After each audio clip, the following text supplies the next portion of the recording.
నమస్కారం, మీ విజయ్ కుమార్.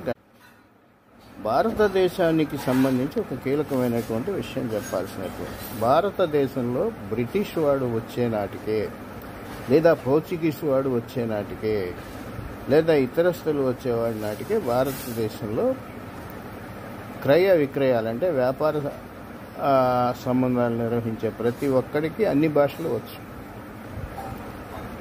హెబ్రూ మాట్లాడగలిగేవాళ్ళు,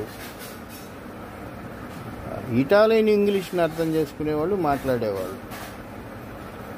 కాకపోతే ఇవి కొంతమంది తెలివైన వాళ్ళు, ఇంకా బయటికి వెళ్ళేటప్పుడు వ్యాపారస్తులు మన దగ్గర ఉన్నటువంటి ఆ భాష తెలుసుకొని దుబాష తీసుకుని వెళ్ళేవాళ్ళు. సరే, ఇప్పుడు ఏదో బట్లర్ లాంగ్వేజ్ అన్నట్లుగా వాళ్ళు మాట్లాడుకుంటూ వచ్చారు. చాలామంది ఈ మధ్య ప్రవీణ్ కుమార్ పగడాల్ గారు చనిపోయిన తర్వాత భారతదేశానికి సంస్కృతి అనేది, అలాగే భారతదేశాన్ని ఒక సక్రమ మార్గంలో పెట్టడానికి, నిర్మాణానికి కీలకులుగా మారింది క్రైస్తవ పాదరీలు, క్రైస్తవ సైకాలజిస్టులు అన్నట్టుగా మాట్లాడడం చాలా తప్పు. వ్యాపార క్రయ విక్రయ సంబంధాలకు సంబంధించి విదేశాలకు వెళ్ళి వ్యాపారం చేయడం ప్రారంభించింది మొదట భారతీయులే.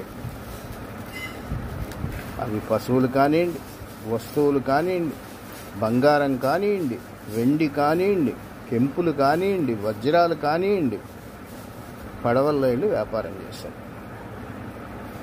తక్కువ మొత్తంలో తీసుకెళ్ళి ఎక్కువ మొత్తంలో వాళ్ళు రావటం, వాళ్ళ వేషధారణ చూడటం, సాధ్యమైనంత వరకు గొడవలకు వెళ్లకుండా వ్యాపారంతో మాత్రమే ఉండటం, ఇతరులు వచ్చినప్పుడు ప్రతిఘటించే శక్తి, అంటే శారీరకమైనటువంటి విద్య, అంటే కొన్ని విద్యలు తెలిసే, ఆ విద్యలో ఆయుధం పెద్దగా ఉపయోగించేవాళ్ళు. ఆ సందర్భంలోనే బుద్ధిజం నుంచి వచ్చినటువంటి నన్స్, వీళ్ళు క్రైస్తవుల కన్నా ముందే సేవా కార్యక్రమాలు అందించేవాళ్ళు. మన దేశంలో కూడా కృష్ణుడిని ప్రధానంగా ఆరాధించేవాళ్ళు ఈ వ్యాపారస్తులతో వచ్చి చాలా చోట్ల, చాలా దేశాల్లో సేవలు అందించేవాళ్ళు. ఇది వాస్తవం.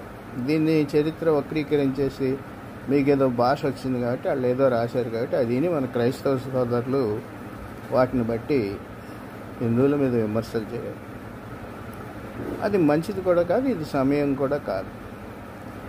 మనం అంతగా సంపాదిస్తున్నాం అనే ఉద్దేశంతో ఎక్కువగా ఆయుధం ఉపయోగించట్లేదు కాబట్టి నూతన ఆయుధాలతో మన దేశానికి రావటం, వ్యాపార సంబంధాల పేరుతోటి విస్తరించుకుంటామని స్థలాలు కౌళ్ళకి లీజుకు తీసుకుని క్రమంగా దేశాన్ని ఆక్రమించడం జరిగింది. ఆ దిశలో అప్పుడే భారతీయులు ఎళ్ళున్నట్టయితే ప్రపంచం మనదయ్యేది.